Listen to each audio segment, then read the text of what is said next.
Geography के एक और क्लास में आपका स्वागत है। आज ही बहुत ही महत्वपूर्ण टॉपिक हम आपके सामने रिवीजन कराने जा रहे हैं। देखिए, जो साइंस पर है उनके लिए तो ये एक लाजवाब वीडियो हो सकता है, क्योंकि उनको आर्ट से कोई मतलब नहीं होता है और यहाँ से एक क्वेश्चन देखने को मिलता है। आज हमारा टॉपिक है बहुत ही महत्वपूर्ण, भारत एवं कर्क रेखा के बारे में जानना है। भारत और कर्क रेखा के बारे में पढ़ेंगे और जानेंगे भारत के कौन से जो जगह है, वो शहर है जो कर्क रेखा पर स्थित है। ठीक है, इसके लिए मैंने एक प्राकृतिक मैप लिया है, जो ये आपका प्राकृतिक मैप है, इसको समझने के लिए, और एक राजनीतिक मैप है। इन दोनों की मदद से आपको मैं बताऊंगा और साथ ही ग्लोब की मदद से आपको विषुवत रेखा के बारे में बताऊंगा। ठीक है, तो चलिए मैं बताता हूं आपको भारत और कर्क रेखा की स्थिति के बारे में। तो आप सभी जानते हैं कि भारत ना विषुवत रेखा के उत्तर में है, विषुवत रेखा के उत्तर में, ये सभी जानता है। विषुवत रेखा के बारे में जानना है तो जब विश्व मैप देखिएगा ना तो आपको आज समझ में आएगा। अगर आप विषुवत रेखा के बारे में जानना चाहेंगे तो देख लीजिए, मैं आपको इसमें बताता हूँ। जैसे हमारा प्यारा भारत, ये रहा प्यारा भारत, और यहाँ पे देखिए धरती को ना बीचों बीच से जो रेखा गुजरती है वो है आपका विषुवत रेखा, और वहां से स्थिति देखिएगा तो भारत ऊपर नजर आएगा आपको। ठीक है, तो भारत यहाँ से क्या है, ऊपर है। ठीक है, अब इसकी क्या स्थिति है इसके बारे में बता दें। जब भी प्रश्न पूछेगा ना तो भारत ना उत्तरी दिशा में अवस्थित है, तो नीचे से जाता है और उसके ऊपर है आपका भारत। ठीक है, हमारा प्यारा भारत ऊपर है। ठीक है, तो आखिर ये है कहाँ पे, 23:30 उत्तरी अक्षांश। ठीक है, ये पूछता है आपको मैं बता देता हूँ, यहाँ पे लिख दो 23:30 उत्तरी अक्षांश, ये हमारा प्यारा भारत का स्थिति है। ठीक है, और 23.5 डिग्री आपको पहले बता दो, 23.5 डिग्री उत्तर होता है, 23 डिग्री दक्षिण होता है। ठीक है, तो अभी हम आपका जो प्यारा भारत है आपका 23 डिग्री उत्तरी अक्षांश में स्थित है। उत्तरी अक्षांश इसके ना बीचों बीच से गुजरती है। आप देखना चाहेंगे 23 डिग्री, तो यहाँ पे देख सकते हैं। ठीक है, ये रहा 23 डिग्री जो भारत के ना बीचों बीच से जाती है, और जो उत्तर में 23 डिग्री उसका नाम है कर्क। तो ये तो आपका प्राकृतिक मैप पे हो गया, ये राजनीतिक मैप पे हो गया, और इधर आपका प्राकृतिक मैप। अब इसको देखने का समझिएगा तो आपको यहाँ पे ना 23 डिग्री नजर आएगा। ठीक है, तो जब मैं प्राकृतिक मैप में बताऊंगा तो यहाँ पे अपना बाउंड्री नहीं देख पाइए कौन राह से होकर गुजरता है, इसके लिए मैं इधर से बताऊंगा आपको बाउंड्री कौन राह से ये होकर गुजरता है। तो देखिए यहाँ पे 23 डिग्री कर्क रेखा है। ये जो कर्क रेखा गुजरता है तो सबसे पहले आपको यहाँ पे मिजोरम आता है, मिजोरम जिसकी राजधानी आइजल है। इसके बाद आगे बढ़ेंगे तो यहाँ पे आपको त्रिपुरा नजर आएगा। ठीक है, त्रिपुरा जिसकी राजधानी अगरतला है, और इस तरह से आगे बढ़ेंगे तो बीच में प्यारा बांग्लादेश आ जाता है, और इससे आगे बढ़ेंगे तो अपना पश्चिम बंगाल आ जाता है। ठीक है, और पश्चिम बंगाल से थोड़ा सा आगे जस्ट आपका झारखंड आ जाएगा। जब इससे नीचे आप यहाँ से आगे बढ़ेंगे तो आपको छत्तीसगढ़ दिख जाएगा। इससे जब आगे बढ़ेंगे तो मध्य प्रदेश दिख जाएगा, और इससे ठीक इसी तरह से आगे बढ़ेंगे तो यहाँ पे आपको जब 23 डिग्री एकदम ठीक से देखते जाइएगा तो यहाँ पे आपका एक गुजरात आ जाएगा। ठीक है, तो ध्यान से देखते जाइए, यहाँ पे ना थोड़ा सा ये टच करता है आपको राजस्थान को। ठीक है, तो आपका इस तरह से स्टेट हो गया राजस्थान, गुजरात, ये आपका मध्य प्रदेश, ये आपका छत्तीसगढ़, और ये आपका झारखंड, यहाँ पे पश्चिम बंगाल, यहाँ पे त्रिपुरा और मिजोरम। ओवरऑल 8 स्टेट को क्रॉस करती है, 8 स्टेट को छूते हुए जाती है। ठीक है, तो आगे की बात कर लेते हैं।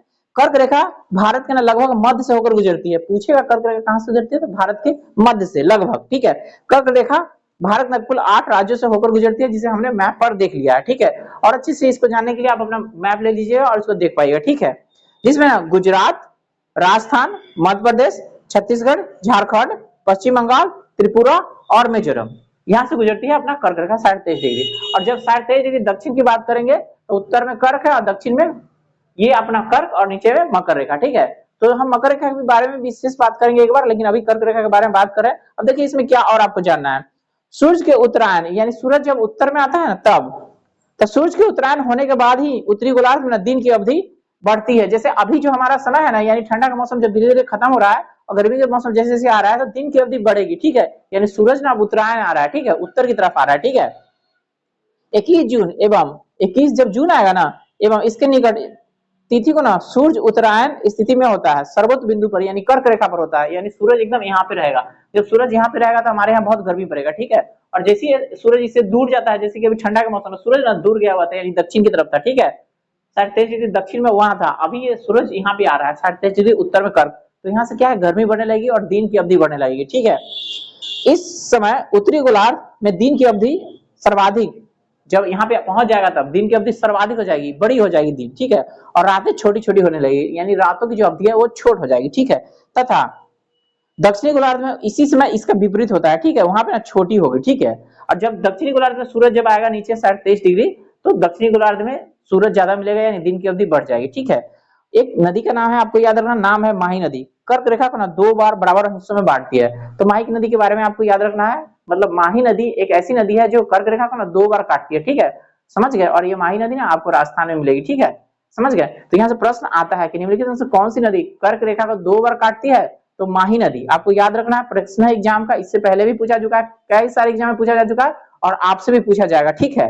और हम आपको बताते हैं कुछ शहर, भारत के कुछ ऐसे शहर है जो कर्क रेखा पर अवस्थित है और यहाँ से ना क्वेश्चन 1-2 आपको देखने को मिल जाता है। जैसे आपको बात करते हैं आगरतला से। आगरतला आपको 23 अंश 50 मिनट पे स्थित है, ठीक है। उसके बाद गांधीनगर की बात करते हैं, बोर्ड पे मैं बता देता हूँ इसको। देखिए आगरतला आपका 23 अंश 50 मिनट पे स्थित है, ठीक है। अब अगरतला देखना चाहिएगा तो यहाँ पे अगरतला है, आपको दिख जाएगा, मिजोरम की राजधानी अगरतला। अब गांधीनगर की बात कीजिएगा तो गांधीनगर आपका 23 अंश 19 मिनट पे स्थित है। जबलपुर की बात करें तो जबलपुर 23 अंश 11 मिनट पे है, ठीक है। उज्जैन की बात करें तो ये 23 अंश 9 मिनट। कोलकाता की बात करें तो 23 अंश 30 मिनट।